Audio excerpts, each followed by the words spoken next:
How to duplicate and hide design in Cricut Design Space. Step 1. Click on the text tool and type out a word or text of your choice. Step 2. Click on the font drop-down menu, then search and select a font to use. Step 3.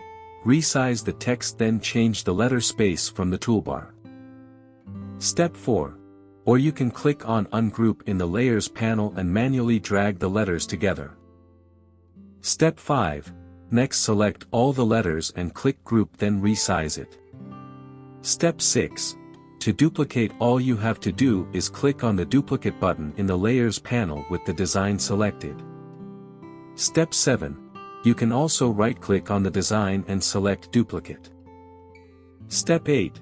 To hide a design or a layer, select it and click on the Hide icon in the Layers panel.